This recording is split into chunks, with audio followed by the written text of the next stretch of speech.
Good. All right. Thank you so much for being here tonight. Good evening. My name is Oliver Webb, and I use he, him pronouns. I'm the current board chair of Diversity Alliance of the Puget Sound, with that's for show. Thank you for joining us. We're going to take these off tonight when we're on stage. We'll put them back on immediately when we get off stage for safety. Thank you for joining us tonight in person, online via live stream, and at our partner event in TUR Seattle. Tonight we gather to hold space for those we've lost this year to unimaginable violence. We're not only here to mourn, but to celebrate those lives lost too soon. We uplift our friends, family, community members, and loved ones tonight and honor their memories tonight and every night. I would now like to invite Rainbow Center board member at large, Dorian Taylor, who uses they, he pronouns to guide us through our intention and grounding.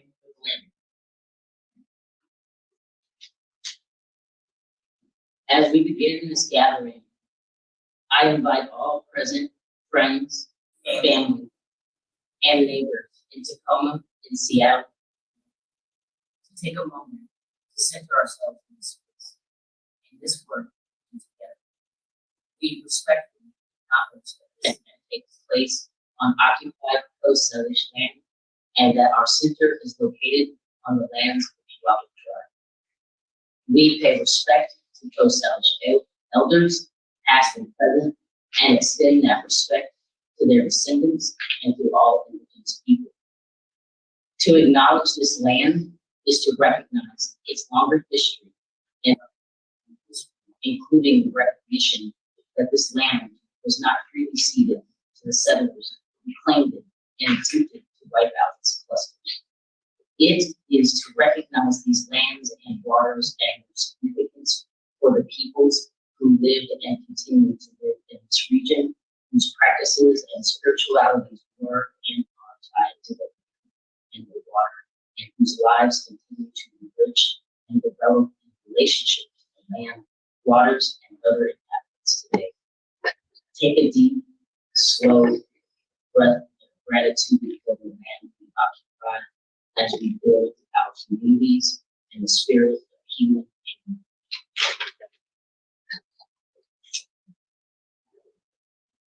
Thank you, Dora.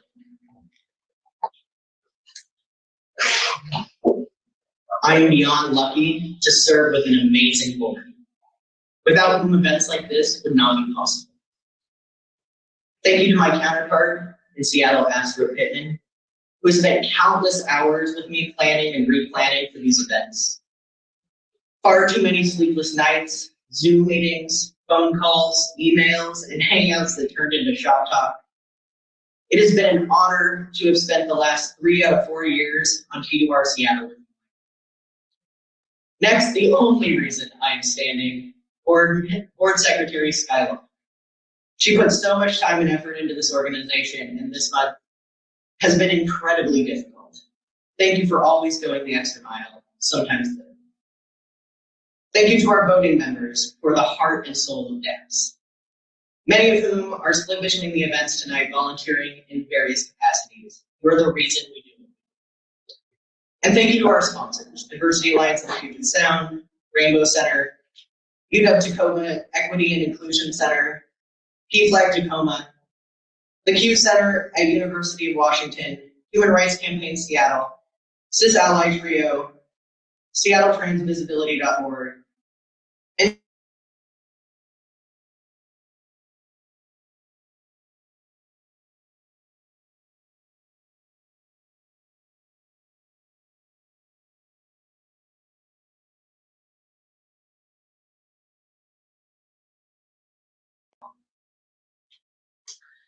and now the reason we're all here.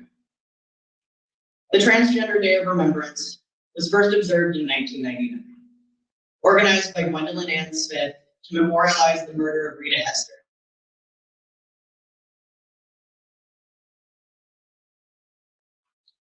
This event, which commemorates and memorializes the trans and gender diverse individuals who have died as a direct result of violence against trans and gender diverse individuals, has grown into an international call to action for trans rights and groups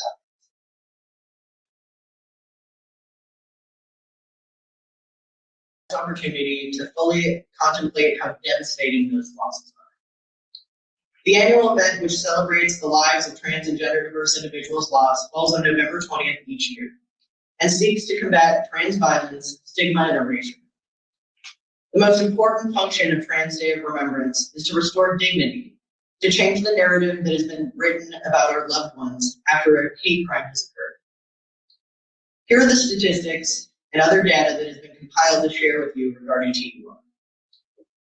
Since 2010, more than 328 trans and gender diverse individuals have been murdered in the United States. 2021 has already seen at least 56 trans and gender diverse individuals fatally shot or killed by other violent means in the United States. The majority of whom were Black or Latinx, transgender women. The Pacific Northwest has seen at least 5. In Washington State, at least 2. We say at least because too often those stories go unreported or misreported. As is too often the case in the reporting of anti-trans violence, many of these victims are misgendered in local police statements and media reports by their own families, which can delay the awareness of deadly incidents. 2021 has already been deemed the deadliest year of trans and gender diverse violence since record keeping began in 1990. Gathered data shows an alarming trend of gradual increase in murders of trans and gender diverse people per year between 2008 and 2021. The TUR 2021 International Update reveals a total of 328 reported trans and gender diverse individuals murdered between October 1st, 2020 and September 30th, 2021, 18 more than in 2019. This number is 328 too many. The majority of the registered murders occurred in Brazil, 153, Mexico, 66, and the US, 56, adding up to a total of 3,300 reported cases in 75 countries and territories worldwide between January 1st, 2008 and September 30th, 2021.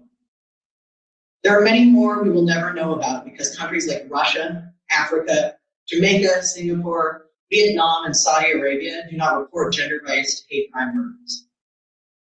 Behind the statistical representation of numbers and percentages, there are real people whose lives we value and who are, as societies, fail to protect. Each year, Black and migrant trans women of color are disproportionately murdered and targeted by anti-trans violence. Social stigma and criminalization of sex work expose trans sex workers to abuse, exploitation, and violence. At the same time, those groups are repeatedly silenced and underrepresented within our communities and societies. These victims, like all of us, are loving partners, parents, family members, friends, and community members. They worked, went to school, and attended houses of worship. They were real people, people who died, who did not deserve to have their lives taken from them. These individuals were more than names on a list or political pawns, today and every day beyond. These victims were killed by acquaintances, partners, or strangers, some of whom have been arrested and charged, while others have yet to be identified. Some of these cases involve clear anti-transgender bias. In others, the victim's transgender status may have put them at risk in other ways, such as forcing them into unemployment, poverty, houselessness, and or survival sex work. While the details of these cases differ, it's clear that fatal violence disproportionately affects transgender women of color, particularly Black transgender women, and the intersections of racism, sexism, homophobia, biphobia, transphobia, and unchecked access to guns conspire to deprive them of employment, housing, healthcare, and other benefits. Even in the face of this physical danger, hatred, and discrimination, transgender Americans live courageously and overcome unjust barriers in all corners of our country. But until we as a country and society address and dismantle these barriers, transgender, gender-diverse individual people will continue to face higher rates of discrimination, poverty, houselessness, and violence. While it's tempting and common to pursue largely reactive and temporary solutions, we must address the root causes of this violence to make our communities safer for everyone. It is unacceptable that transgender and gender-diverse people are killed simply for existing. It's not enough to grieve the loss of victims of anti-transgender violence. We must honor their memories with action. Although COVID-19 affects us all, social differences and inequalities are deepened by the pandemic, emphasizing gaps in lack of legislation and systematic protection of trans and gender diverse people.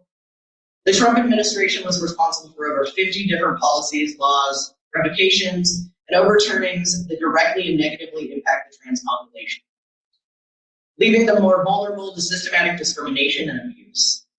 Those who strongly oppose the concept of trans and gender diverse people and decry their very existence. We are much more likely to act upon their prejudice with violence, feeling that they have been given permission to do so by those in power. A society of microaggressions and systematic barriers allows hatred to fester and ends in lives lost. That hostility towards trans and gender diverse individuals is also connected to disproportionately high rates of suicide, houselessness, housing, food, and employment instability, medical and employment discrimination, poverty, mental health issues, and substance use disorders. I wish that it was enough to just be here, loving and supporting our trans and gender diverse siblings, but it is not. Love is nothing without actions. We, all of us, trans or not, must remember that we are still here because we, as queer and allied community, stood up and fought for our rights. And we did it while being united.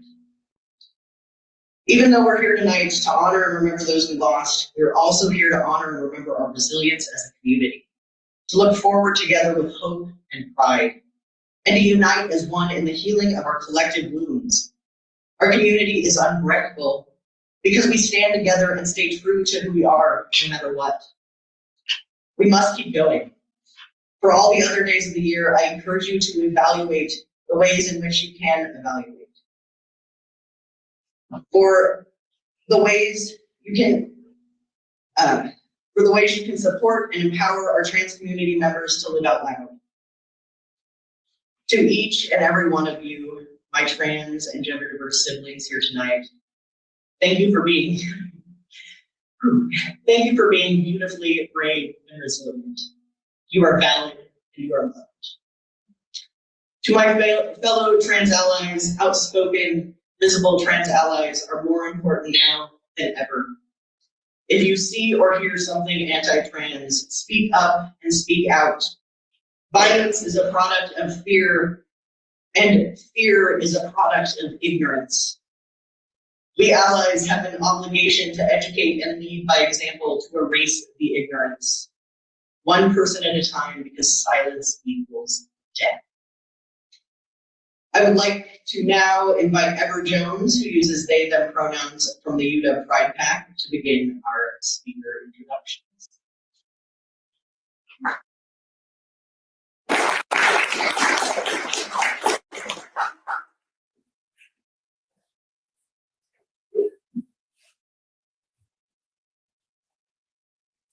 Everyone, how's my volume okay? My name is Ever Jones, use they, them pronouns, and I just want to point out that that speech ended on the word death. They said it like that, and I was like, I bet that's the last word that happens, and then I come up. So I'm happy to be here to share this time with you tonight. I work across the street at the University of Washington, Tacoma. I've been out there for 10 years teaching poetry writing, and I've been an out queer and trans person there this whole time, and very genuinely excited to be here.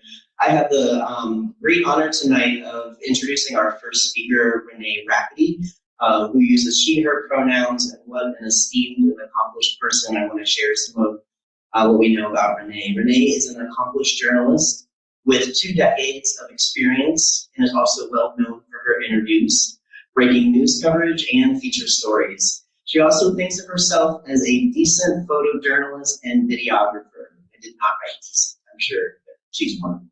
She is a contributing writer for Tacoma Weekly, Unite, Seattle Magazine, Seattle Gay News, Capitol Hill Seattle Blog, field producer for Malcontent News, correspondent for Converge Media. Renee appears regularly on television and radio to provide her input on the events of the moment, including the NPR station KUOW.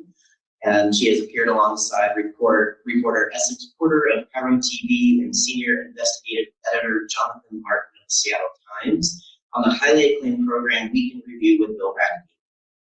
This is all impressive, but there's more. Her best known efforts include her second interview with Dr. Anthony Fauci in March, for a cover story in United Seattle Magazine. The interview later aired on the Seattle channel and has now been inducted into the City of Seattle Digital Archives. She also filed more copy and photo assignments than any other print journalist while covering the protests for racial justice in Seattle, an effort led by Ken Molesbury. The study found that the real or perceived sexual orientation of the victim was the second biggest motivator for the attacks and led to a long-term community project to address the crisis. Renee also has a live stream, Renee Reports, where she often covers topics of concern to the LGBTQIA2+ community, particularly the violence against trans and non-binary individuals. She is also in development for an internet TV show, which is so cool, with a well-known local media production company. Finally, she's collaborated with Rolling Stone photographer Nate Gowdy on his new photo book, Insurrection, a 140-page book with over 100 black and white photos of the attack on the U.S. Capitol on January 6th. Renee completed an interview with Nate, which will appear in that book.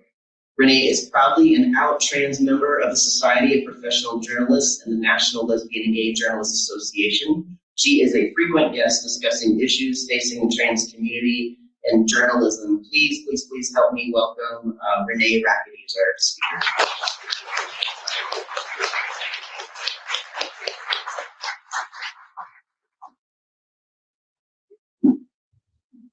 Hey, hello. I love that song. Okay, can everyone hear me? Okay, first I want to thank Diversity Alliance of Puget Sound so much for the invitation to speak here tonight, and especially Oliver Webb, board co-chair, and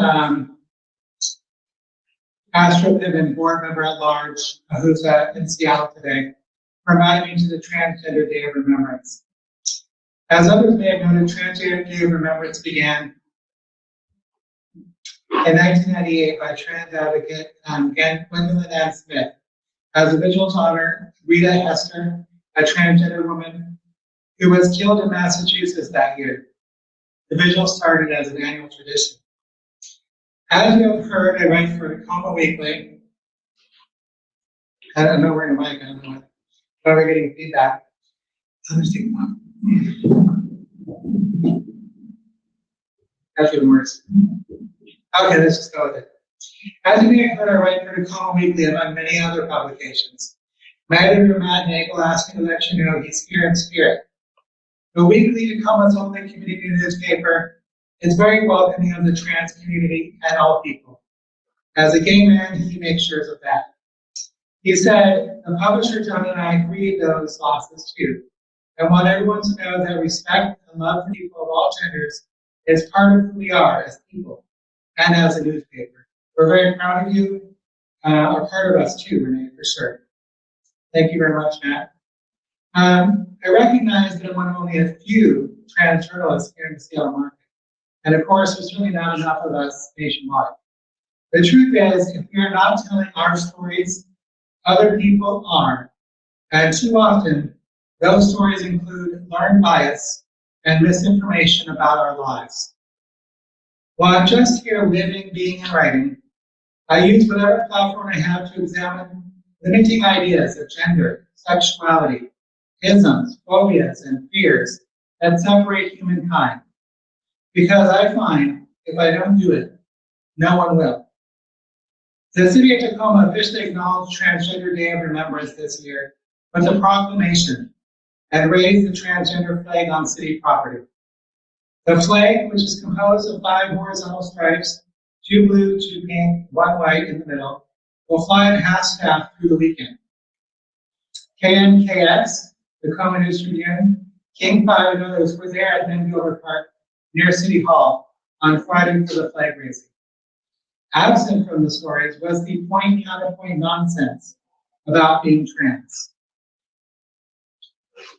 Finally, at least in urban cities, journalists are beginning to understand we deserve to be respected, just as we are.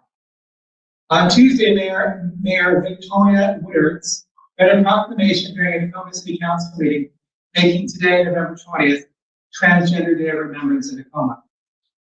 I belong to the Western Washington chapter of the Society of Professional Journalists and the National Lesbian and Gay Journalists Association.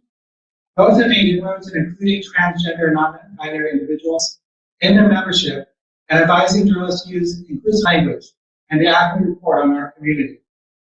Last May, the NLJJA issued a statement regarding a segment on 60 Minutes, in which they noted that the segment discussed the need for gender-affirming healthcare, as well as the recent wave of legislation intended to curb gender-affirming medical care for transgender people in 33 states, and that gender-affirming care is vital for the health and safety of transgender people.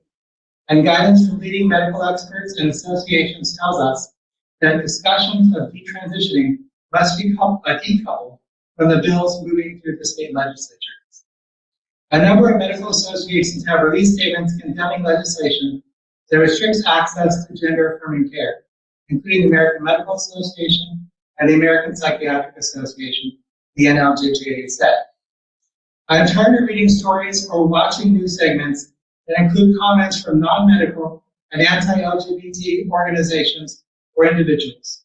The truth is, our lives should not be up for debate, and our journey should not be devalued.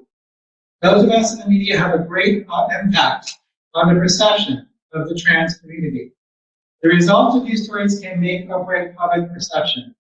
This in turn can affect how parents treat their children who are trans, how an administrative rights policy, or how we are treated while carrying out our activities of daily living. I've been in rooms where people bring up detransition or talk about something they heard in the media, a comment from a discredited, unlicensed counselor, for example. GLAAD, an advocacy organization seeking fair representation of the LGBTQ community, condemned this segment on 60 Minutes. They said on Twitter, "Tonight, 60 Minutes and Leslie Stahl aired a shameful segment fear-mongering about trans youth. Parents of trans youth could walk away with a false belief the young people are being rushed into medical transition. That is simply untrue." As the piece noted, every major medical association supports affirming age-appropriate care for trans youth, and the guidelines for that care are safe and well-established. And yet, the majority of the story was devoted to raising concerns about youth accessing that care. As the NLJJA further stated at the time, it is our responsibility as journalists to report stories with fairness and accuracy. NLJJA serves as a resource for journalists and newsrooms covering LGBTQ communities and issues. Our stylebook on LGBTQ terminology includes guidance for journalists on covering trans people and issues. Likewise, the Society of Professional Journalists has gone as far as creating a race and gender hotline of Black and LGBT journalists and educators, including experts, to take calls from the media. Although there is no guarantee that a journalist will follow the advice, they'll hang out with an enlightening grasp of the race and gender issues behind their reporting. Efforts like this are vital if we are going to have accurate representation that will properly identify that transgender victim, for example. The Human Rights Campaign, Media Matters, and Trans Journalists Association have also partnered for an FAQ for reporters writing about anti-trans violence, which is available at hrc.org. In Washington, we have become all too familiar with the crime victims of violence who are trans or non-gender. I have personally spoken to the family, friends, and loved ones of Ricky Adamaro, known to many as True Scarlet. Ricky performed her drag routines many times at Olympia at Jake's, on 4th, the Urban Onion, the Eagles Club of Olympia. She also performed as True Starlet during the Capital City Pride's virtual event in June. She loved to sing karaoke and spend time with her friends. She was crowned Miss Gay Lewis County in 2008 and was once reigning Miss Gay Olympia. She was 39 years old. Hundreds gathered for vigils in Olympia and Centralia to honor the role in the community that she played and the countless ways she made a difference for LGBTQI+ individuals through her example and good works. Her friend and fellow drag performer, J.D. Simon, told me, "I want people to remember her as the glamorous woman she was, We brought joy to all of those who were around her. Anna Schnuck, Ricky's adopted aunt, met her when she was 8 years old, a budding drag queen. Would run to the food co-op, dig into the free box to play dress-up drag queen, and put on shows for the neighborhood. Ricky had a big heart and a giant smile. She leaves a huge hole in the heart of our community, said Anna. This beautiful soul was a victim of a brutal homicide in her home in Centralia, Washington. Police found Ricky laying on the couch with her hands in a defensive position, with both arms covering her face. She was shot 5 times in the chest, with one bullet traveling up her neck and exiting through her head. I bring up this brutal way in which she died because all too often, these facts are glossed over because it is too horrific for the mainstream consumption. But as transgender people, we are calling out, sometimes into the darkness, into that void of empty space. But please, please. Zoey Martinez, a 24-year-old woman from Maple Valley, Washington, had been shot 5 times. That's it. Oh, 20-year-old. My apologies. Her body was found in a Seattle alleyway, dumped like trash. Again, the details of Ryan's death are brutal. Both victims were Latinx. We know that Black, Indigenous, people of color, trans, and non-binary femmes statistically are the most at risk of meeting a brutal end. I will let her family share her story. Sometimes our crime is simply walking down the street. And for the record, no one deserves to be murdered, regardless of the reason or their role in society. Each and every year is deadlier than the last year. According to the Diversity Alliance of Puget Sound, we've had at least 56 trans and non-binary individuals die due to violent means in the U.S. and U.S. territories. HRC, which has a different criteria for their list, reports 45 deaths. The truth is that the number is likely to have been many times higher if our stories were accurately reported. We gather here tonight to say one is too many. I want to take a moment to also remember the 3 other trans and non-binary individuals we have lost here in the Pacific Northwest. Ollie Taylor of Oregon, 17 years old, Jesse Hart of Oregon, 42 years old, and Joe Winker of Idaho, 26 years old. Like these victims, I don't get to take off time from being trans. And our ability to pass as male and female doesn't negate the fact that we are transgender every day of the year. Now, some of us never transition, and that's okay too. Some cannot transition due to their circumstances or concerns for their safety. They are still trans. And just because you fall somewhere in the middle of the gender spectrum from male to female, you are valid too. Now, how we express our gender is no one's business. And there should never be a time when I walk into a room and be treated less than. I should be able to turn on the TV and see positive depictions of my community, not just the plot line of a murder mystery. And for the love of God, will we hire some trans actors to play our trans lives?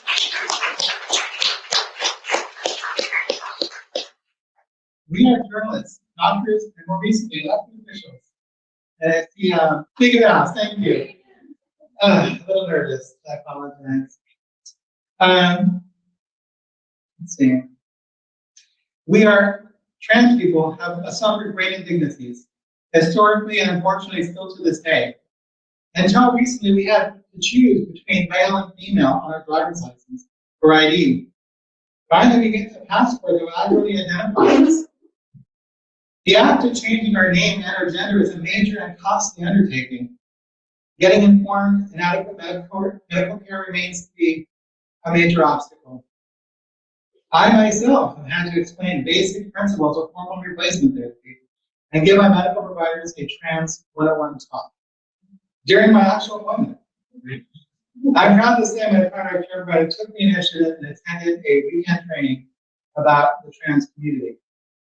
The agency reports that this year the trans community has faced the dual threats of an unprecedented number of anti-transgender bills in state legislatures 10 times so far have passed, or 10 states have passed anti-transgender legislation, as well as a resurgence of stigmatizing and demeaning rhetoric from cultural, social, and political figures domestically and internationally. To add insult to injury, we have folks within the LGBTQI plus community who continue to demean and belittle us. No, lesbians are not flocking to become trans. They already were trans, always have been. They didn't have the language or the opportunity to be their full and true self, perhaps. No, trans men do not threaten the prize masculinity within the gay culture. Luckily, we are seeing greater social acceptance year after year. Earlier today, I read a press release from the American Heart Association about the transgender community. One fact that they listed was heartwarming. Individuals undergoing gender-affirming hormone therapy are more physically active, possibly because they are more satisfied with their bodies. I feel so honored that I have a platform to tell our stories and profile individuals making a difference here in the Pacific Northwest. Homeless advocates, activists such as Castellani, artists such as Future Crystals and Ade Canary. I also featured gender-queer drag artist Alexa Manila, who brings her Babylon identity, part of the trans spiritual healers in Filipino culture. These are individuals that in part, because of their status as queer and BIPOC, are devalued in our society.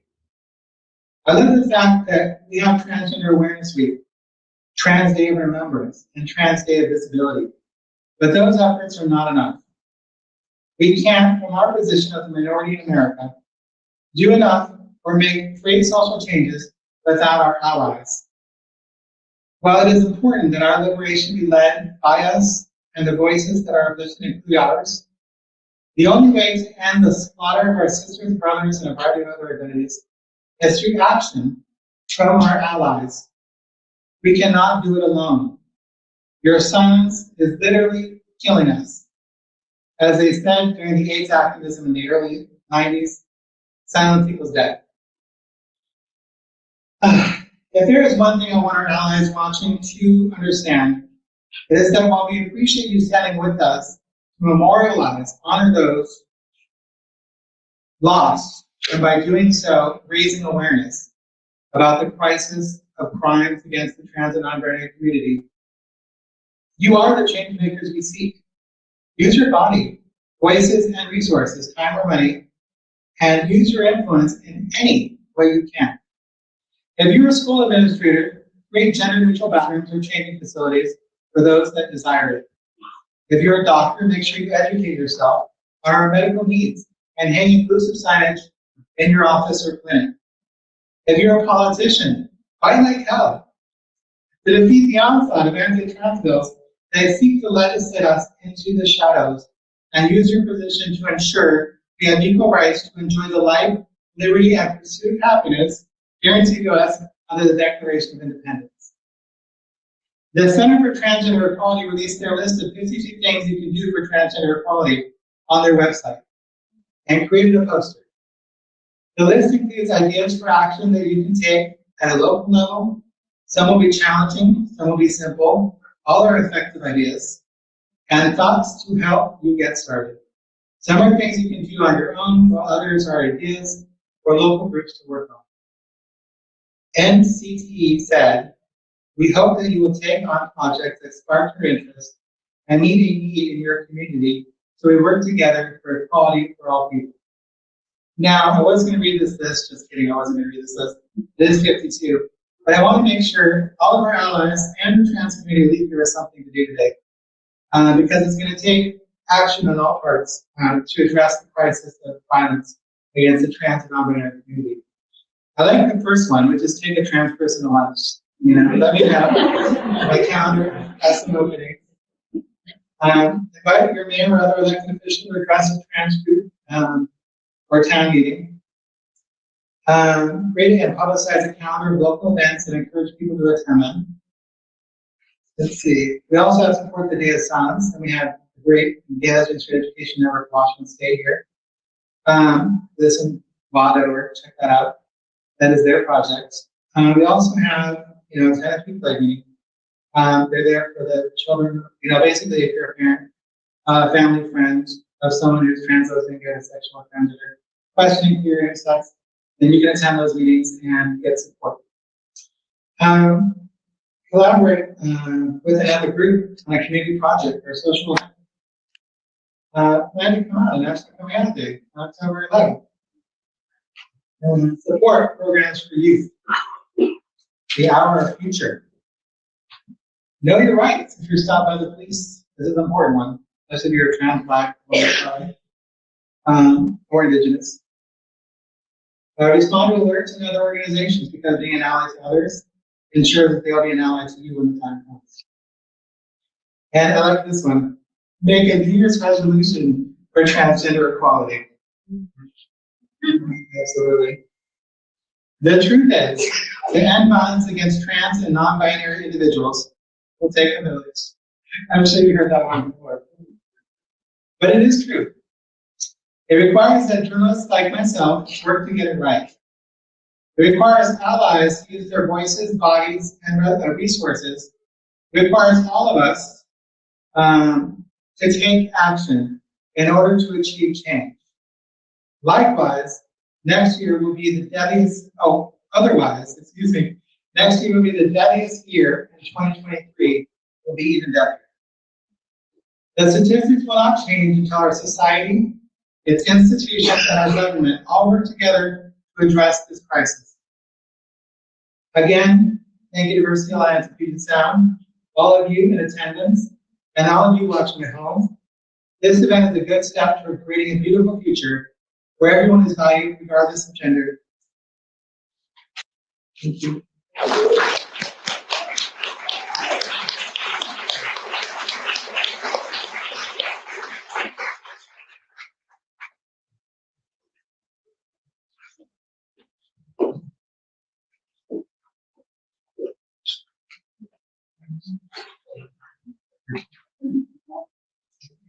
Thank you so much, Renee.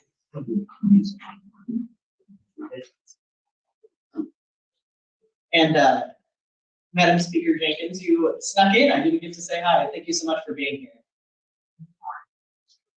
All right. Next, please welcome Melanie Gladstone, who uses she, her pronouns. It is the current P-Flag Tacoma Secretary, who will be introducing our next speaker.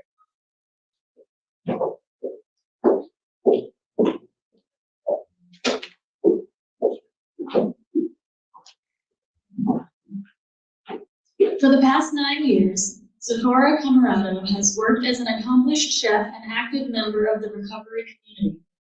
Long before that, she was helping to lead and empower LGBTQIA+ youth by serving as a mentor and shining example of all that was possible for trans women of color.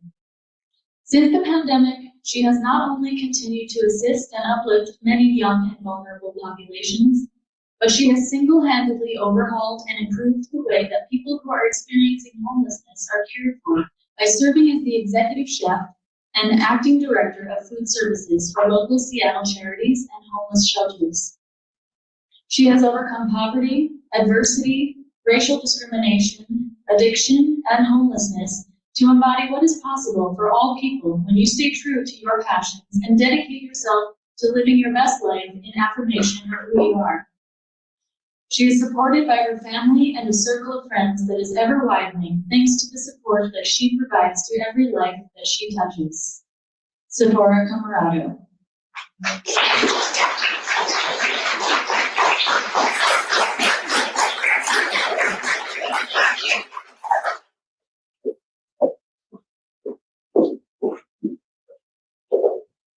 Hello, everyone. I was looking for Oliver, who had me probably a speaker, and I'm really verified on Instagram. So, never forgiven him for that. But, he also asked me to speak. I wasn't quite sure why, but he knew he had a lost card to play because I didn't come. My mom would drug me here. So, I appreciate him for inviting me. Sorry, I didn't write anything down. I'm very nervous. I don't really speak in public. I do yell at mine cooks all day, so I'm gonna just kind of imagine you guys all for my life. So again, when Oliver asked me to speak, I wasn't quite sure why he chose me. I don't really think I'm that important. I just happen to be a girl who happens to be Black, who also happens to be trans. But when I started thinking about like a list of reasons, it was kind of crazy that the reasons that he may have picked me would be the same reasons I have experienced discrimination. It's the same experience that I've experienced my own diversity, my own hardships, and my own lack of opportunities, and just general scary past moments. Yeah, sorry. Again, I'm a chef, so I'm trying not to swear very, very much. It's not really nice, so it's kind of indoctrinated by DNA if I should be swearing. So I try to be an adult. But looking at this room, I feel surrounded by adults, and I had to stop and think for a moment that like my experiences are lived and survived, and I've actually lived through them. And not every one of my brothers and sisters have had the opportunity to do that. It's really hard to reflect and stop and think that I'm a statistic in more ways than one, a lot of ways, that even though I'm able to pursue my passion, it's not without this difficulty. I am able to occupy spaces that don't necessarily feel valid or honored in. It's kind of strange. I often want to just blend in with the crowd, but at the same time feel the gravity of like wanting to be bold in the space, wanting to be true to myself, wanting to walk into the room and have people acknowledge that I am a beautiful Black trans woman and my opinions and emotions are valid. But when you look at the statistics lately, and really stop to think about it, you feel that too much, it's kind of almost hard to leave the house. In moments I'm not even realizing it, I get so overwhelmed just trying to do the day. And I get all this feedback, oh, you're so accomplished, oh, you're doing such great things, you're staying out of trouble, you're being a pillar for your community. That is fucking exhausting. It's tiring. I'm very tired. I'm so tired of looking at the news and seeing girls' faces that look far too much like mine. It's hard. But most importantly, I was panicked when he asked me because I'm like, I don't have any like pearls of wisdom or any like finality of thought. Like I'm still currently living and processing this. And most days I don't feel I'm doing that good of a job. But I am showing up and I don't know if that's enough of an excuse for me to stand here. But I really do realize the privilege that I have of being able to stand here, to not be a statistic, to not be someone whose name's in a newspaper. And that's not a light feeling I have. If anything, it almost fills with immense joy, but also immense remorse that up until recently, like my life choices earned me a spot to be not here anymore. But with my journey with sobriety, I learned to let go of the past, learn that all of my experiences are valid. And it's all made me the person that I am. I'm honored the fact that I have these experiences that carry to help other people who may be going through the same things. And even when I'm helping them, I love moments where I can sit with someone and have them hyper aware that I don't have all the answers, but I know what you're doing, I know what's going on. I know your journey. I'm doing it with you. And in those moments where I feel so alone, it's nice to know that there are other people who have my story. There are other people who need to hear my story. There are other people who, for some weird reason, I want inspiration to. But I really appreciate the space that we have, the day that we have today, the community that we have here. It's amazing to see. It almost like took my breath away to walk in here. I spent a lot of time at work, which believe it or not isn't very trans populated, very LGBTQ forward. So to be able to come to spaces like this where I'm surrounded by love and warmth and understanding, it means so much. It's incredible that spaces like this exist, that things like this exist, that leadership communities like this exist, and diversity of life. That's amazing. It's all part of us making history. And I think for me, the exhaustion comes from the fact that, like, I'm only 35 and I've lived, and we're living in history. We're constantly making history, and that has its own exhaustion. I swear, with the pandemic and God, we were like Y2K, and now this is the rate of diverse women of color and trans people dying. It's another history marker. I'm like, Jesus Christ, 3 times a day? Oh, maybe a week. But we're pushing forward. And I honestly, I like to see the movement, the fact that we are progressing, and I get to be part of the progressive movement. I get to be a part of history that, if God willing, 40 years from now, I still am existing through, I have spent so much. And other young trans youth.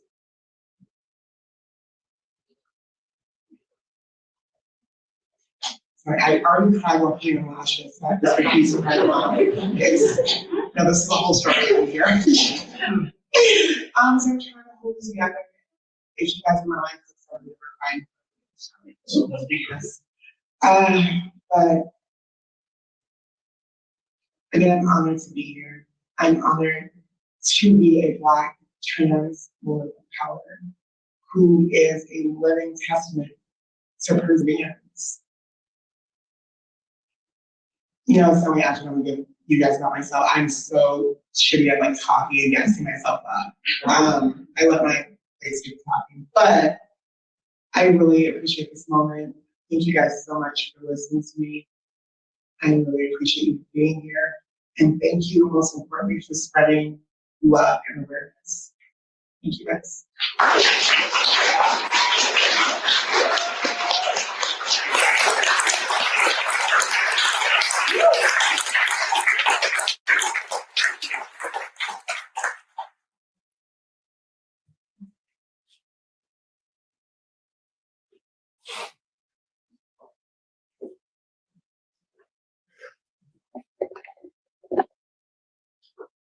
Thank you.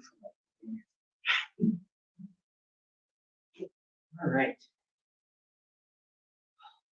I've made it okay until now. So let's see. All right. Washington, unfortunately, has 2 names on this year's list. The first of which is 20-year-old Zoey Martinez. Tonight, we have the honor of sharing this space with Zoey's loved ones, 2 of which are here to speak tonight. It is my privilege to introduce Zoey's father, Craig Martinez, who uses he, him pronouns, and her best friend, Kaitlyn, who uses she, her pronouns.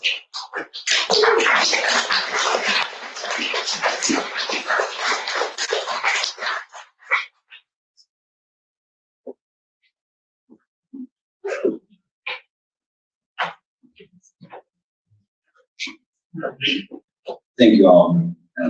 Thank you for inviting me tonight. This gal here, she got it. We didn't even pay for it. I couldn't even think that. Elizabeth, you're amazing. Your qualities of everything, how you came to live. I don't even know nothing like that. I think you can learn from the world president. I have no qualities like that. The only qualities I have is I'm emotional. It's nice to be emotional. That's fine. And I'm a landscaper for many years. And that's called. Oh, sorry. God is being a father. And to my daughter and my other daughters as well. Transgender woman, and I'm very proud of it. That's what I have. I don't have all those qualities. Well, I don't have mine. That was amazing. Oh, I gotta follow you. Come on. Okay. Well, thank you for coming tonight. The family we are. But the reason we're here is the reason it's somber. Yes. Yet connected by loved ones we all lost in this family. Names we know we're not. Look from side to side at you right now. These are the people. These are the people that are your family. We matter. Cryptid death. We matter. Hair color, clothes, skin color, women or men, undecided. We matter. All in all, it's love. Hello, my name is Renee Martinez, and my lovely wife, Deborah, and my daughter, Sarita, from a different marriage before. Zoey Rose Martinez was Deb and my only child. That's tough. Zoey was our transgender daughter. And how does it all start? It all started somewhere. Our started as Zachary Farrington Martinez, a cute little guy. I always knew that. Was his name until he was 16 years old.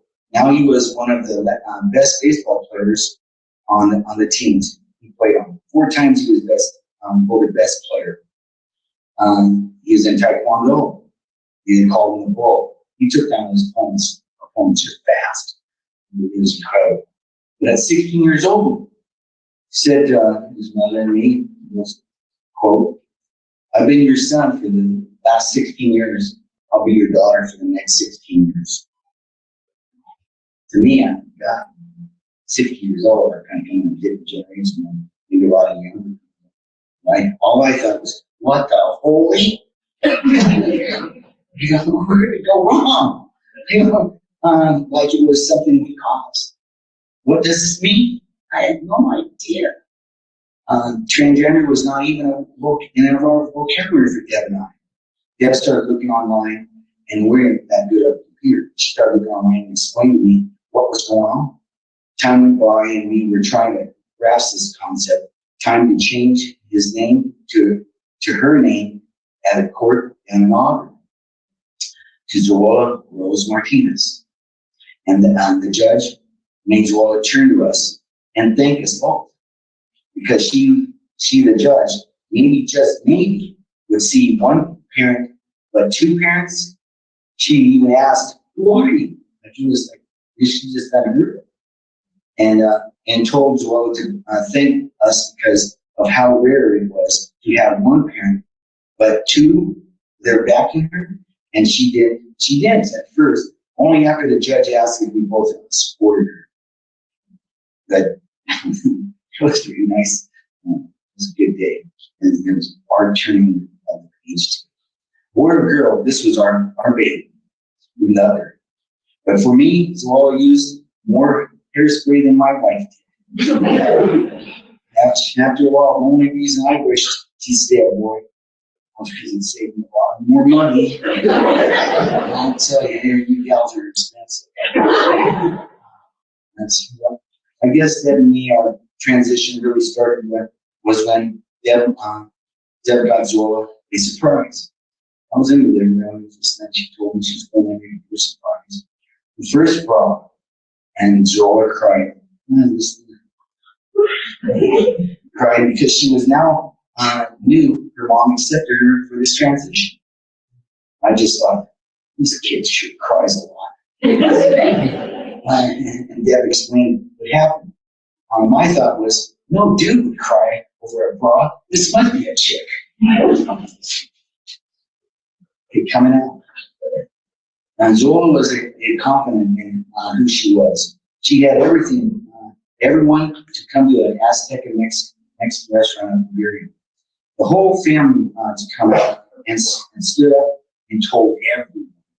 I was a father, looked at each face just to see what they're really coming from and accept this. We didn't know.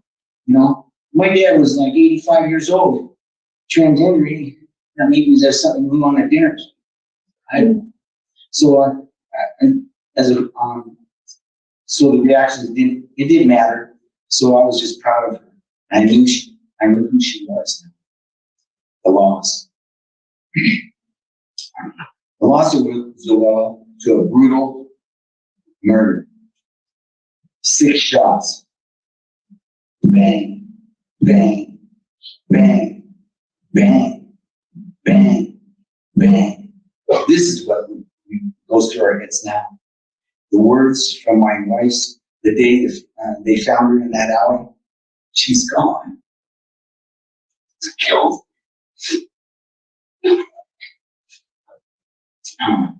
I heard a Hispanic singer named Glenda Ronstadt say once, life after death isn't the question.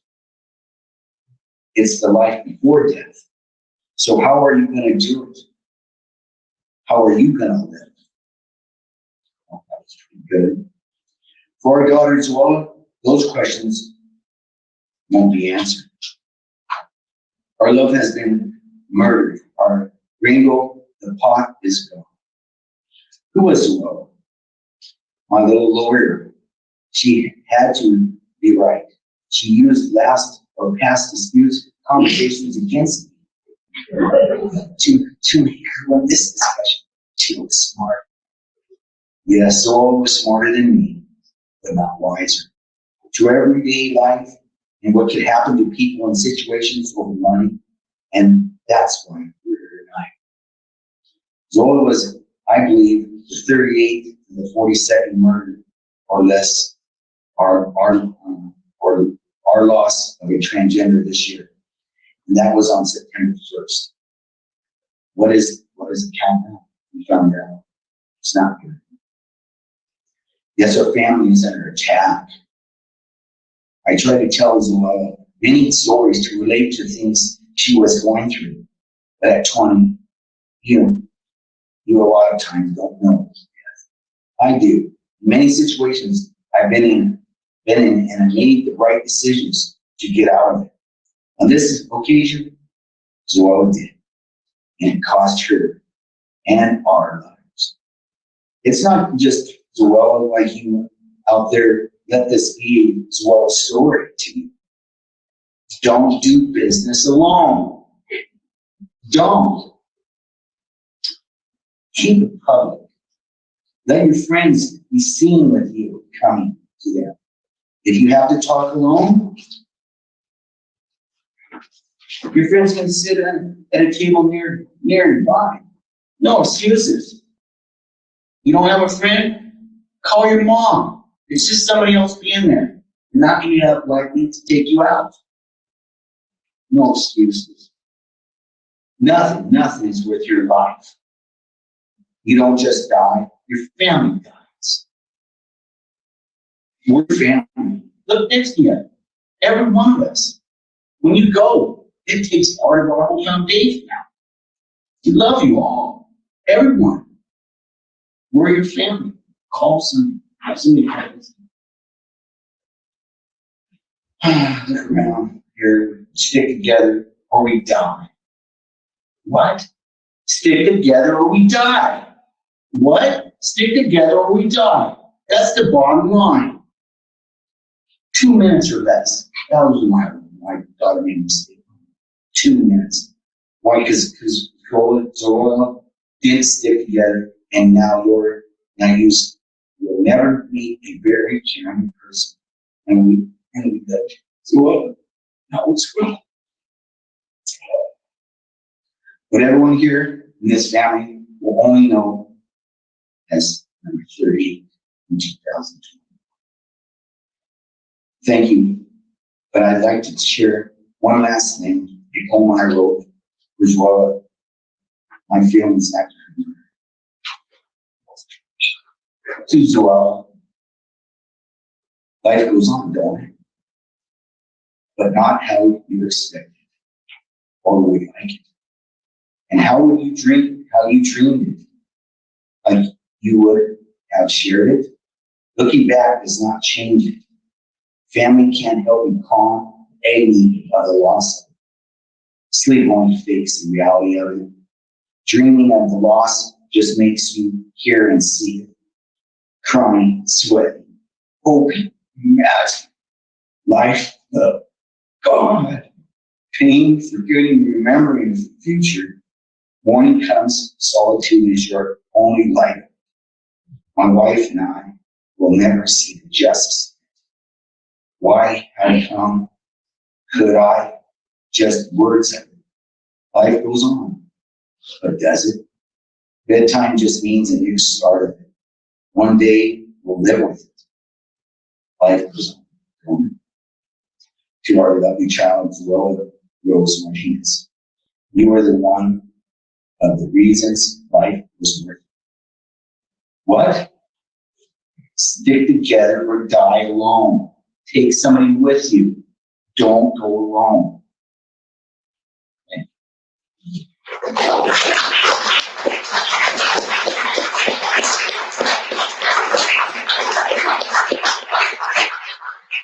And this is one of my daughters and his friends. This is like why we know each other pretty good.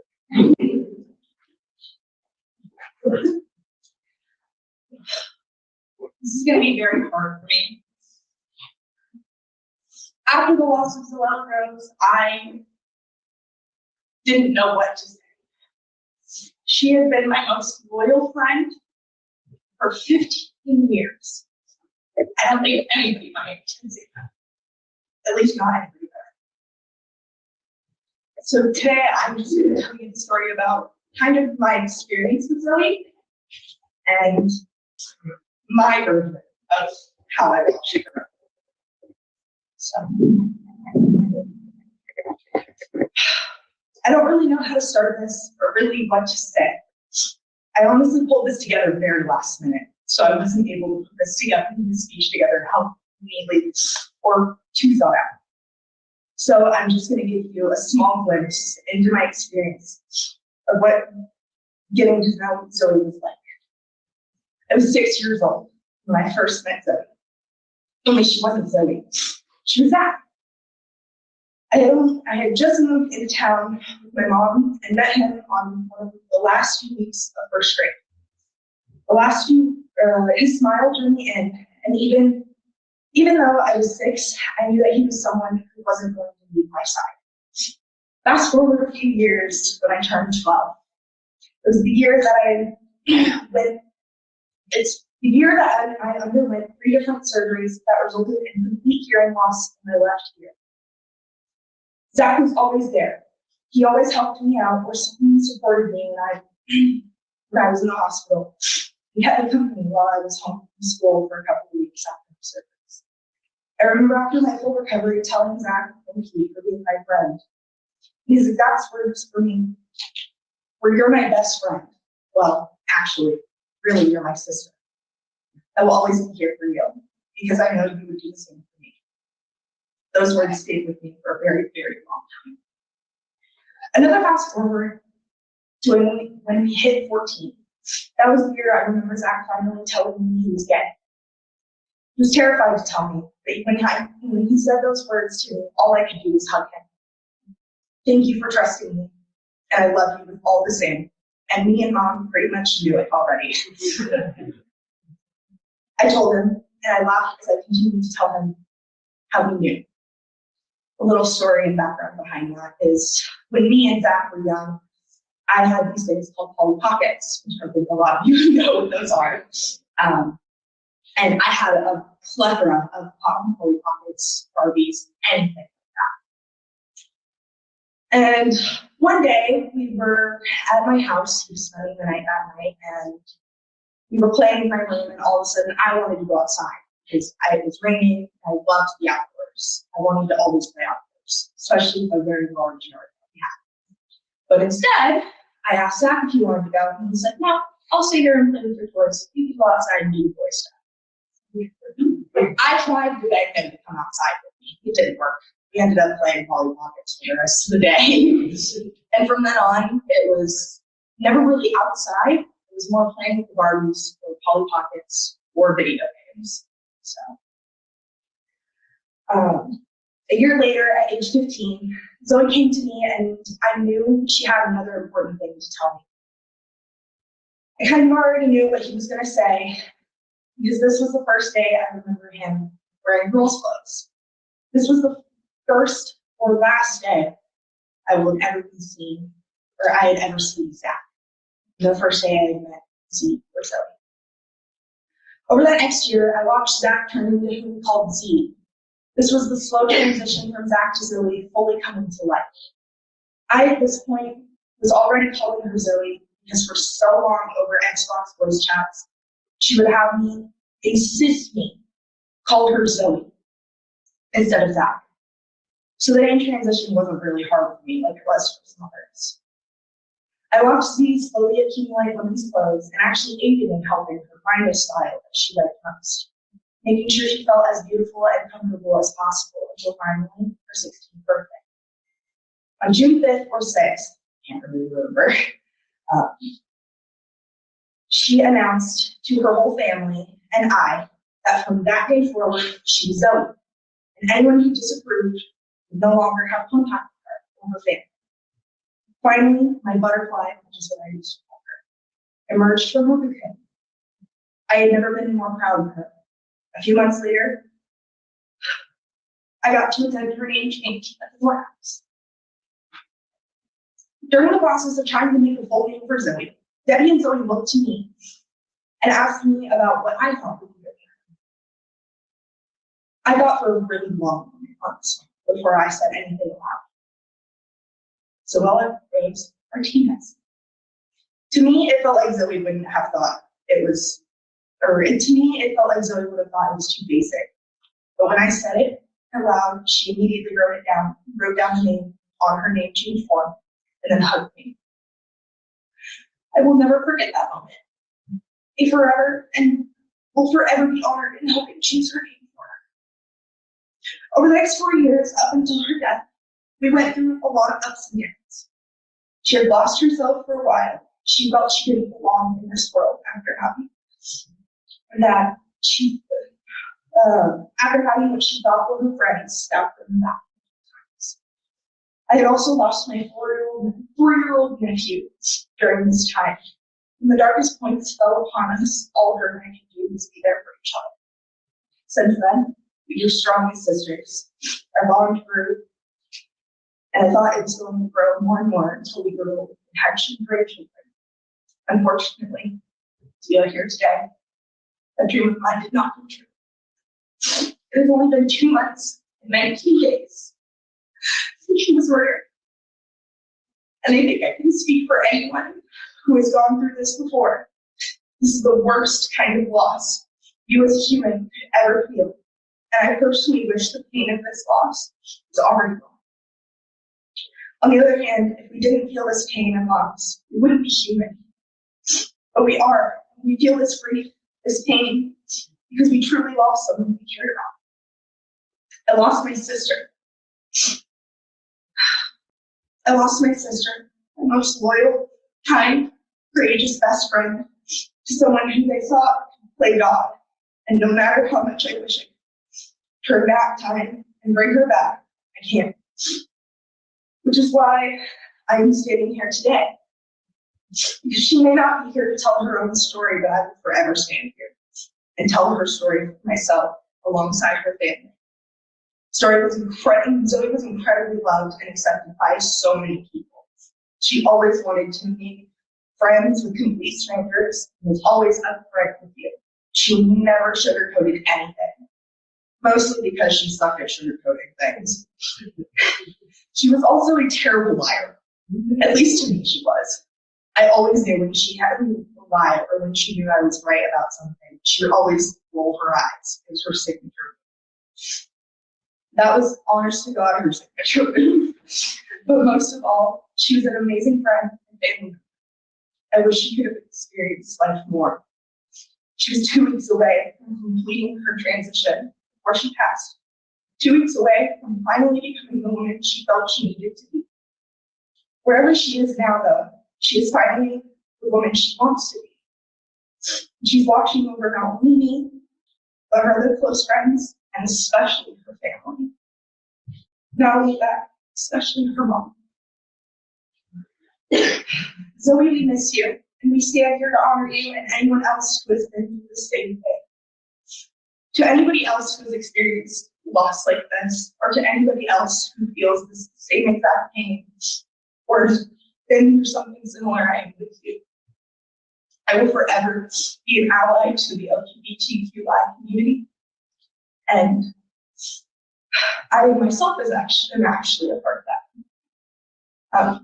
And so it was the one who inspired me to come out as bisexual and become the person I am today. And if it wasn't for her, I don't think I could stand here talking about her story. So, thank you.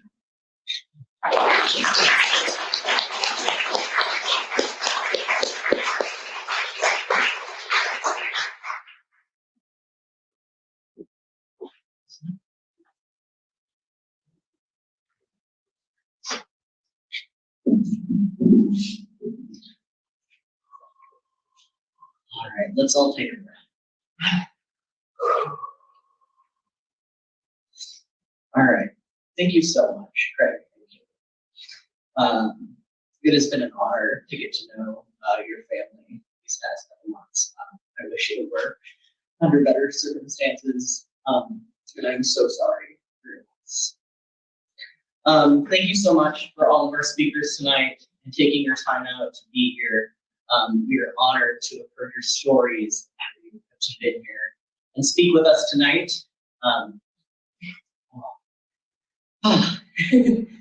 All right. Now, it is an honor for me to introduce my friend and voting deafs member, Dana Shields, who uses she, her pronouns, to tell you more about the steps that the city of Tacoma, Mayor Woodards and Councilmember Walker, who was here tonight but couldn't stay, unfortunately, took this week for our community and to help spread awareness. So here's Dana Shields.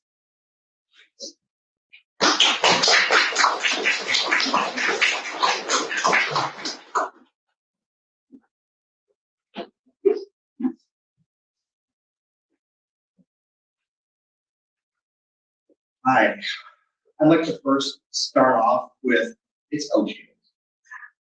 See, Oh, well, apostrophe. you know, we're not really friends. I just. Oh, please. I mean, thanks. Yeah. I was from you. I know you were. That's why my Kleenex is in my pocket. As stated this year, Washington State lost two of our own, Zoey Martinez, and Ricky Ottomer. We decided to ask our cities to honor these lives with us, so we reached out to several mayors and city centers. We took this opportunity to spread awareness, give these cities and communities a chance to take action, to do something more than raise a flag during Pride Month, but to mourn with us, advocate for us, and help educate their communities.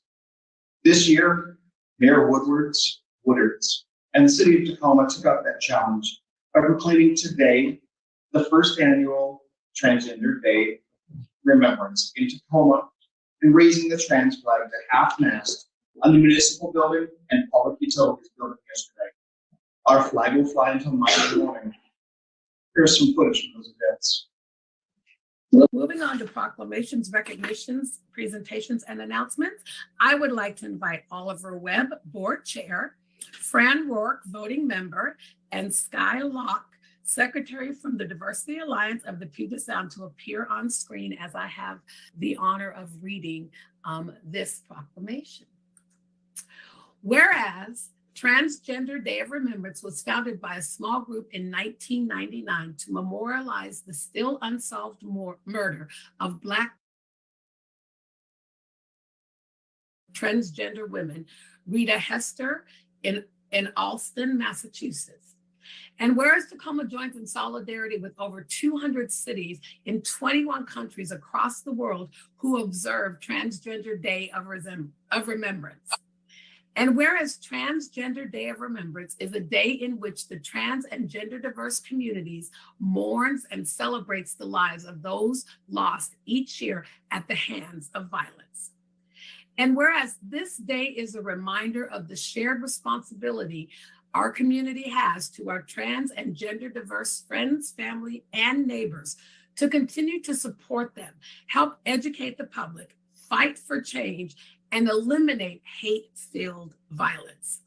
And whereas every year the number of trans and gender diverse lives lost grows, however, these numbers do not accurately reflect the enormity of the toll of violence, as individuals are often identified in the media by names they no longer use, resulting in misidentification if they are reported at all. And whereas the trans and gender diverse community is ravaged by violence year after year, fueled by the legally sanctioned removal of basic human rights and protections and inaccurate information that allows transphobia and hatred to take root at all levels of society. And whereas the lives mourned and celebrated are more than just names on a list, they are members of our community and loved ones taken before their time. And today and every day, we honor those lives and the lives of those still with us. Now, therefore, I, Victoria R. Woodards, Mayor of the City of Tacoma, on behalf of the City Council, do hereby proclaim Saturday, November 20th, 2020, as Transgender Day of Remembrance in the City of Tacoma, and invite all members of the community to join us in observing this day and working together to improve safety for our trans and gender diverse neighbors by promoting acceptance and understanding. Now, as I mentioned in the proclamation, Transgender Day of Remembrance was started in 1998 after the brutal death of Rita Hester. Rita's name may not be widely known, but her community and family started a movement for justice as they organized in their grief to remember Rita and to raise awareness on the violence that transgender and gender nonconforming people experienced. While Rita's death may have occurred more than 20 years ago, this violent reality and the dehumanization of transgender and gender diverse people persists still today. 2021 has already seen at least 46 transgender or gender nonconforming people fatally shot or killed by other violent means. We say at least because too often, as I said in the proclamation, these stories go unreported or misreported. In previous years, the majority of these people were Black and Latina transgender women. Many of these cases, like Rita's death, remain unsolved. The impact of ongoing violence affects the physical and psychological health and well-being of our loved ones and community members who are transgender and gender nonconforming. There are a number of resources online for those who need support. And while this is a difficult reality to acknowledge, it must not be ignored. In this city, we pride ourselves on supporting and celebrating our LGBTQIA+ community.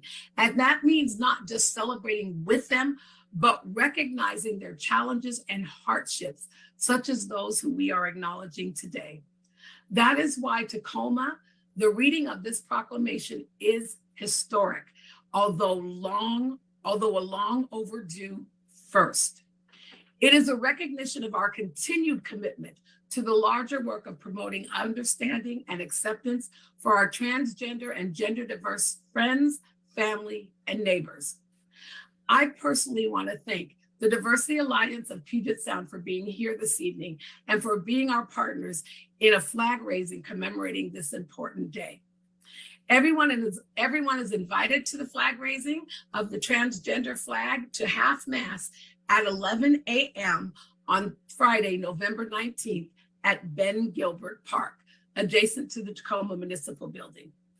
I want to thank Councilmember Walker for representing the council and I at this event, which is happening for the first time in Tacoma's history.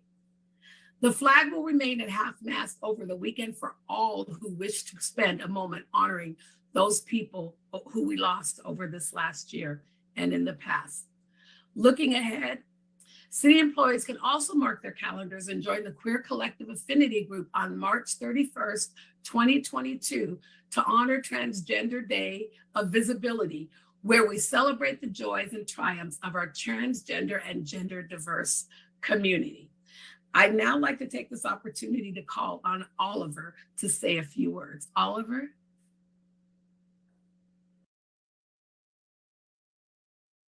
Thank you, Mayor Woodard. I almost brought myself together before I started. That's all right. First, thank you so much. Our organization has served the Tacoma community for nearly 18 years. This past year, we branched out to the entire state, but are still centered in Tacoma, Washington, out of the Rainbow Center.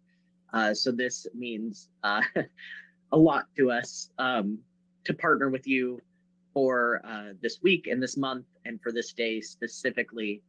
First, we want to tell everyone about an event that we have this Saturday. So we are we're hosting Trans Day of Remembrance at the Washington State History Museum from 6 to 8 p.m. We are actually doing a hybrid event between TDUR Tacoma and TDUR Seattle. So the Seattle event will be at the Universalist Church, also at the same time, and we will live stream between the two and live stream our events separately as well. But if you're in the Tacoma area, we will be at the History Museum, which is an amazing spot and a beautiful building in our amazing city. So please, if you're available or in the area and it's accessible for you, please join us there. Or if you're anywhere in Washington State, we have several other areas to mourn or live streams. So wherever you are or wherever is accessible to you, please find an event near you. Other than that, we want to thank the city of Tacoma and Mayor Woodard for acknowledging such an important day in our community, which so often gets overlooked. This year is now officially the most deadly year for trans and gender diverse individuals in history. There is sadly no way to tell how many we've lost to violence, as Mayor Woodard explained, due to the lack of reporting, both misgendering in the media and oftentimes from the family itself. Our combined lists between ourselves and Seattle, myself and another board member keep close tabs on these lists throughout the year, and then right before TDU against each other. So with US and US territories, our lists come out to 56. List, which has some specifications for what they do for the tally. So we're at 56 with the list that we will memorialize this weekend. Last year, our list came out to 55. So we will still beat that number, which is horrifying. Those, like you said, are more than just names on a list. Those are people's children. They are siblings, they are our friends and family, and they are our community members. This year, the Pacific Northwest lost 5 members. And in Washington State, we lost 2 Latinx trans women, 1 out of Maple Valley and 1 out of Centralia. And so this came very close to home. Washington State has lost at least 1 person consecutively the last 3 years. Oftentimes we think about how safe we are in the Pacific Northwest, and comparatively we are much safer, but we still see this violence. We still see our community ravaged by this hate and these murders, and we need to do better. We need to spread this awareness, and we need to understand that it happens here too. So we thank you so much for spreading this awareness, for making this day an official day, for letting the community know, and for raising this flag, which is something that isn't done. We see that flag during June and people understand what that means, but to raise this flag for us on Friday, to make this day an official day, means something. And it will get people talking. It will help us know that Tacoma stands by us. And it will hopefully help educate others as we move forward. And it will help people feel safe in this city. So we thank you for partnering with us in this and continuing to do that work. So thank you for honoring those that we've lost today and every day. Thank you so much, Oliver, and thank you to you and Sky and Fran for being here with us this evening. We truly appreciate your leadership and for bringing this to our attention. And we are honored to do this here in Tacoma, Washington. Can you all please join me in a round of virtual applause? Thank you all so very much.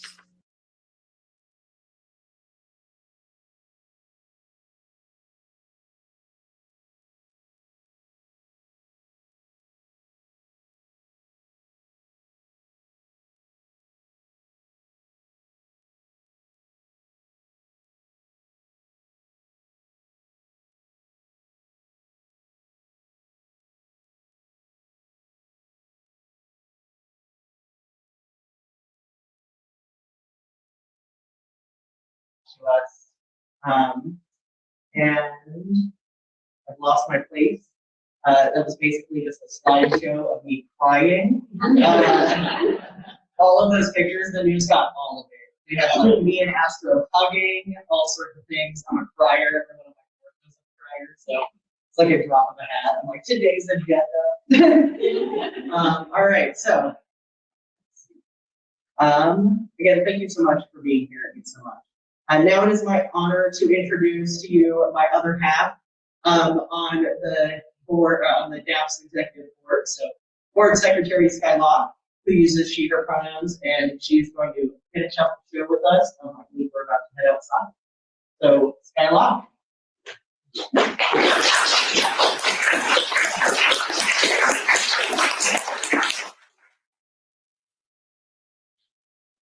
We're now going to head outside of the atrium for reading of the names for the candlelight ritual.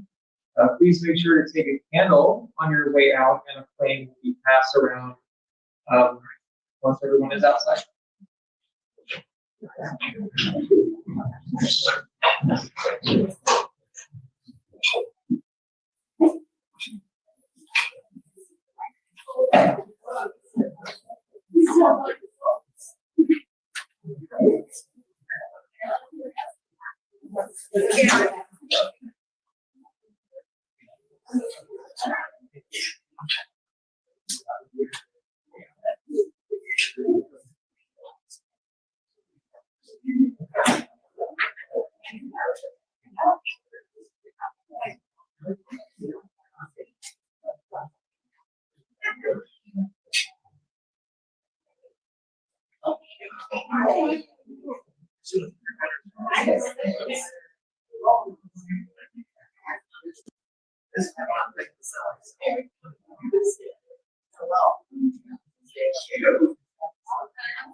personal connections with families and friends and those lost, and many qualities that I can reflect in my own success. These numbers are likely not untrue due to underreporting, misinformation, disinformation, or media, even by their own. 2021, reporting numbers are around 500 worldwide.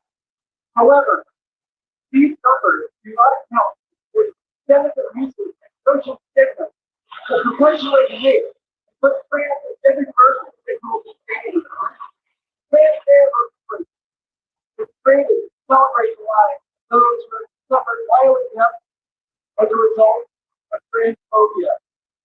Each year we must make the difficult new edit for this text. Let's use the This list will not include suicide. Suicides are consistently underreported, and therefore it is impossible to include every name. Additionally, suicide is complex causes. Trans and queer identified individuals face systemic barriers to mental health alongside an increased risk of mental health challenges. This list does not include those who have died from COVID or medical malpractice. This issue is twofold. Transgender individuals often face barriers to healthcare and often certain illegal and health insurance. The pandemic has further complicated this issue. There are barriers for transgender individuals in direct relation to COVID-19. However, these numbers are nearly impossible to pin down. As a result, deaths for medical complications have not been included. Tonight, we will be reading the names of those who have died violent deaths in the U.S. I encourage our attendees to read the full list of Trans Lives Matter, while remembering that not every nation reports on the violent experience by trans and gender diverse individuals. While some nations, such as Brazil and the Philippines, do an excellent job of reporting, we have no numbers of any representation for China, for Russia. That is simply a lack of reporting. As the numbers in the U.S. go up, it is important to consider how improved reporting is a better insight into this epidemic. We encourage you to participate in the work these groups are doing and stay as many of these days as you can, while recognizing the work that needs to be done on the global and local level. Please consider donating your most valuable resources, your time, and your money to any of the worthy organizations we are partnered with.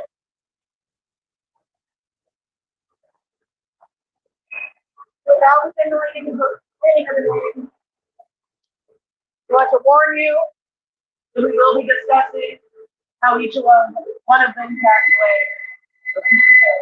Or each one of them were murdered.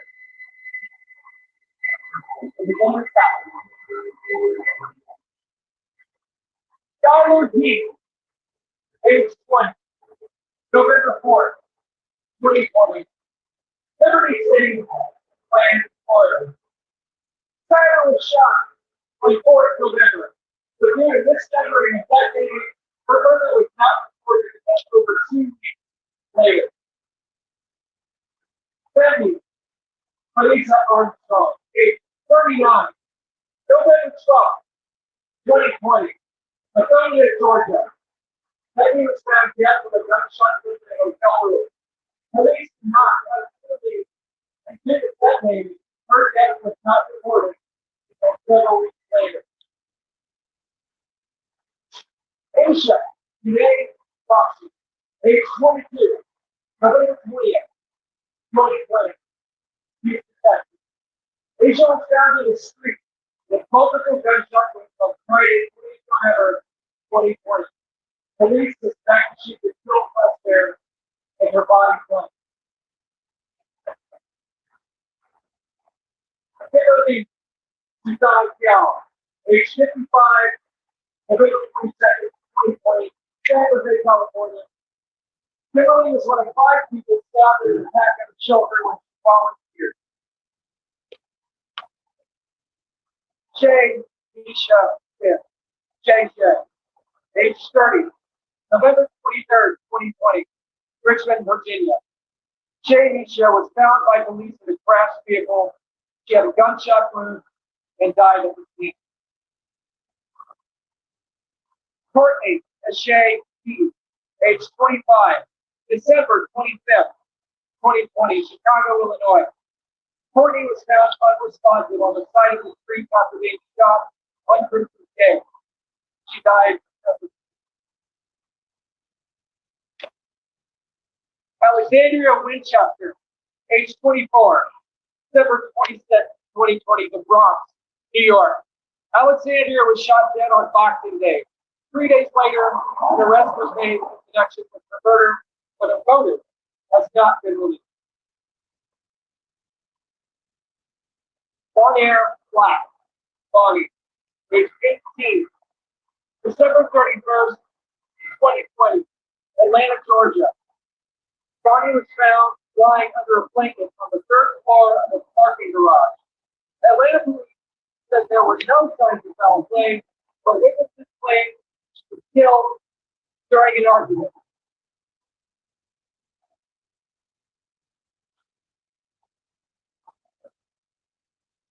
Diana Navarro Alexander, age 28, January 2021, Chicago, Illinois. Diana was with a physical accident by running vehicle, died on the scene. Samuel Edmund Damian Valentine, age unknown, January 9, 2021. Emilio Alto, Puerto Rico. Samuel's body was discovered by a motorist with multiple gunshot wounds. Natasha Tiana, January 12, 2021, Fort Michigan. Natasha's body was found inside her car on the passenger side. She had last seen alive in the motel on December 29th. No cause of death has been released. Bianca James Muffet, age unknown, January 17, 2021, Atlanta, Georgia. Bianca Muffet James found murdered in her apartment. He told the family the death and murder, but friends say that her life was taken by a man in her home, who ultimately took his own life. Dominique Jackson, age 30, January 25th, 2021, Jackson, Mississippi. Dominique was found suffering from a gunshot wound after her vehicle crashed into a utility pole. She died at the scene.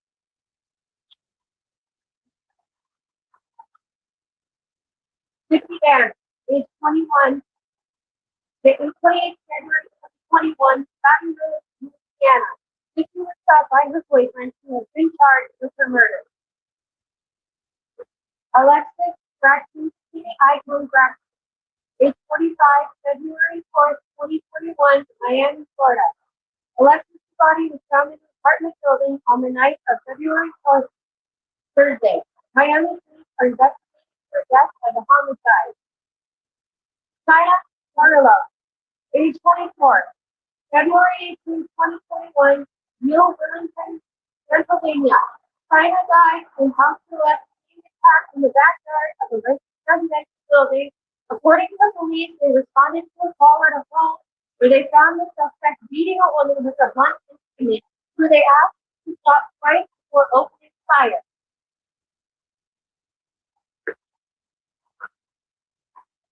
That's right. They just the first one ever January. They say it's not going to be that. We're both not going to another. Jasmine Wright, Jasmine, age 22, February 21, and Jasmine and Nicole were confident by their mother. Jasmine did not get as out, and their non-binary status was not confirmed until after their death. Diamond Myron Sanders, Diamond Nicole, age 23, March 3rd, 2021, Cincinnati, Ohio. Diamond was found in a parking lot suffering from a gunshot wound. Died in the hospital. Brianna Pardo, age 26, March 7th, 2021, Los Angeles, California. Avocado was killed by a drunk driver on Wednesday. Third video shows Cardo walking down the path right before she was found. Many of her friends and family said Brianna was put in the car by her then boyfriend, who she testified on it. Chris Branson, age 26, March 28, 2021, Buncombe, California. Chris died from a single gunshot following an officer with Buncombe officers. The officers involved have been placed on the and family, friends, and the group are calling for the California Attorney General to investigate. Dave Peterson, age 24, April 4th, 2021, Charlotte, North Carolina. Data was found in a hotel room on the country on Sunday. He death and media afterwards. Dominique Luscious, age 26, April 8, 2021, Springfield, Missouri. Dominique's body was found in his apartment after he had arranged with the man via a website who had been charged with the murder. Renee Raketty, age 28, April 2021, Charlotte, North Carolina. Renee was found shot in other police, Charlotte, North Carolina, state critical warning, noting that the death is illegal.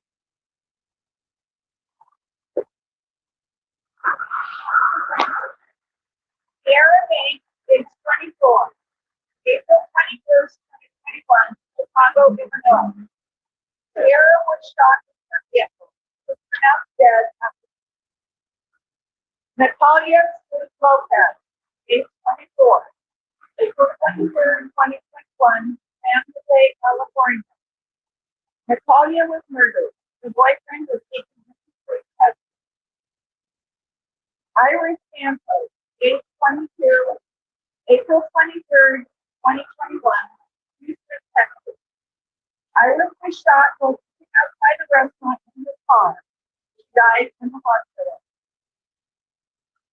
Terry Washington Solo, age 49, May 1st, 2021, Clearwater, Florida. Terry was found dead at the back of an apartment building.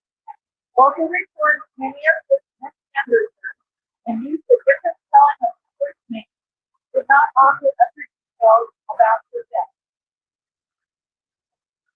Steve Carter, age 35, May 2nd, 2021, York, South Carolina. He was found in an unresponsive position after the police officer was called to his home to conduct a well-being check. He had been shot. Yahira Dialto Owen Diallo, age 42, May 2nd, 2021, Boston, Massachusetts. Sahara Dialto was murdered at the home in Georgia by the husband of a friend, who also stabbed his wife and survived. This might be very true. Age 41, May 3rd, 2021, York, Pennsylvania. This might win his first youngster was shot during the robbery at their home. Zoey Martinez, age 32, May 4th, 2021, Brookhaven, Georgia. Sophie was found unresponsive in her call by police officers while responding to a call that a person had been shot. Danny Simpson, or Prince Danny, age 31, May 4th, 2021, Baltimore, Maryland. Danny was found in unresponsive condition by police after being shot.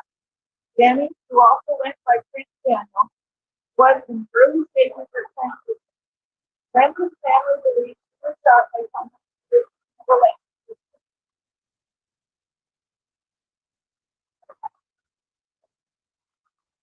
Serenity Hollis, age 24, May 8th, 2021, Albany, Georgia. Serenity was shot while walking along the street. Local police repeatedly detonated the signature. However, the DA said every indication pointed to her. Oliver Taylor, Ollie, age 17, May 19, 2021, Gervais, Oregon. Oliver died in a hospital a week after being kidnapped and shot by an acquaintance. Haven A. Bailey, age 25, May 24th, 2021, Villa Park, Illinois. Haven was fatally shot by a police officer in Villa Park, Illinois. Officers said they encountered a person walking directly toward them while armed with what they believed was a handgun. Police said Bailey was told to drop the gun several times. An officer then shot the person 4 times.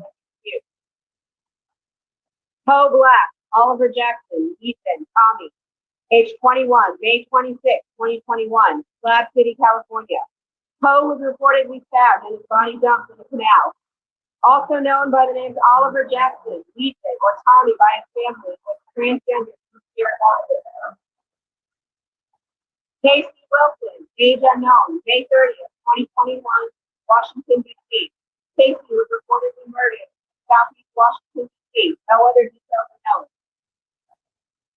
Kiara Marie Lewis, age 36, June 12th, 2021, Cleveland, Ohio.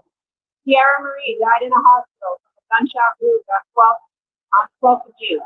Dead naming prevented the community from becoming aware of the murder until early August.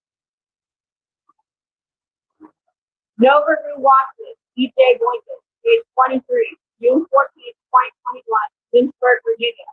Nova died from his injuries after being found by police in the parking lot, suffering from gunshot wounds. Kaya Ashton, age 20, July 17, 2021, Suitland, Maryland. Kaya was shot inside her home. The man she was in a relationship with subsequently arrested.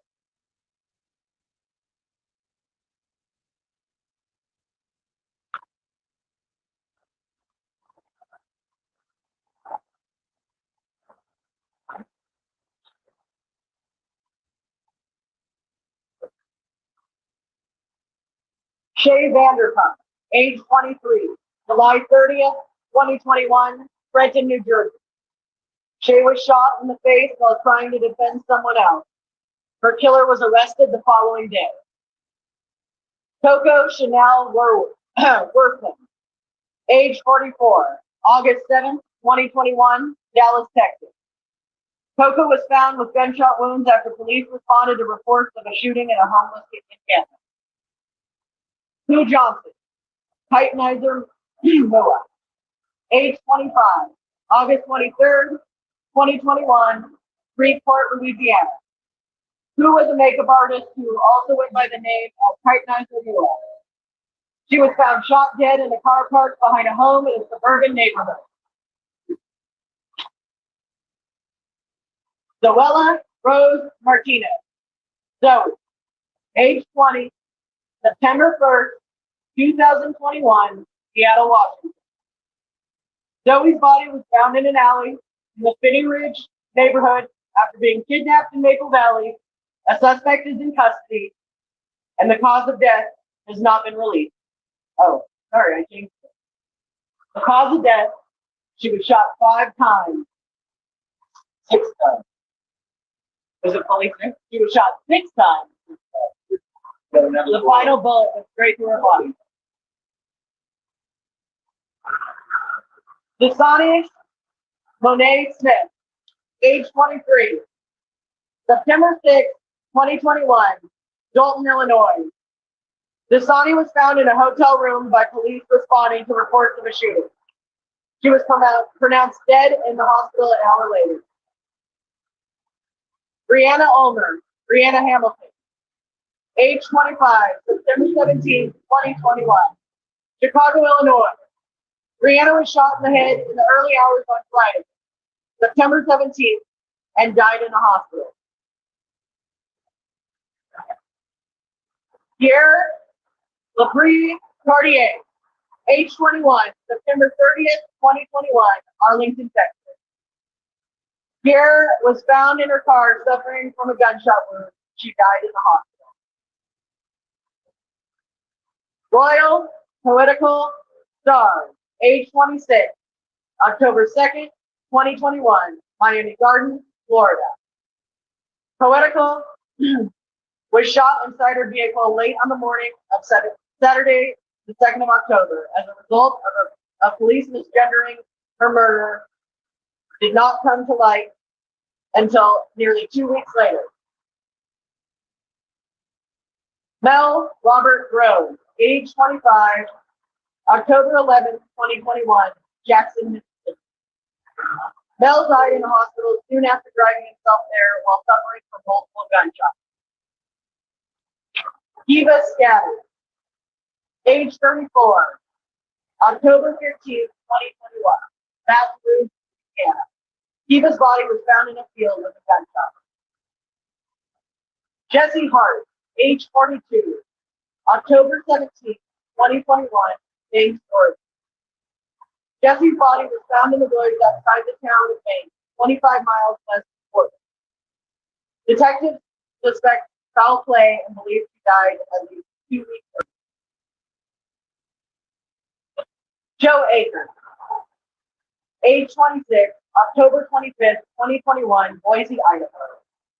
Joe was in the early stages of her transition. She died after confronting a gunman who attacked the shopping mall and worked as a security guard, saving multiple lives in the process.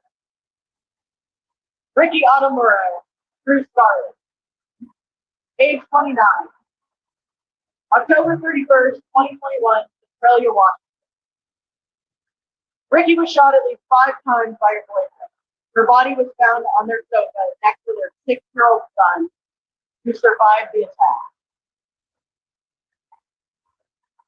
Jenny De Leon, age 25, November 2nd, 2025, Tampa, Florida. Jenny's body was discovered on Tuesday, November 2nd. Police are actively investigating her death. Markeisha Lawrence, age 28, November 4th, 2021, Greenville, South Carolina. Lawrence was found dead in her home by her family members. It seems she had been in an altercation with one or more people, according to the coroner's office. The office declared Lawrence's death a homicide. While we have 56 names, we know there are many more. As we've explained several times tonight, these names get misgendered, misreported, and we never find them out. I apologize that we had to continue the noise tonight. You can find the full list of these names and their stories on the Diversity Alliance of the Puget Sound's website, on SeattleVisibility.org, on SeattleTransVisibility.org's website, as well as Trans Lives Matters, the full World List website. We thank you so much for being here tonight and holding space. We ask that we take a moment of silence for all the names that are listed and all the names that are not.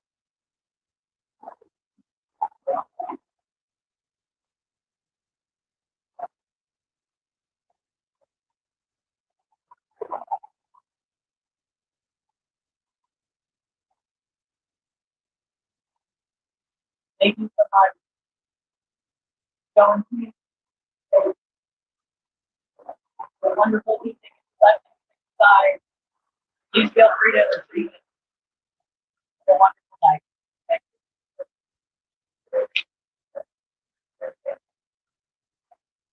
you.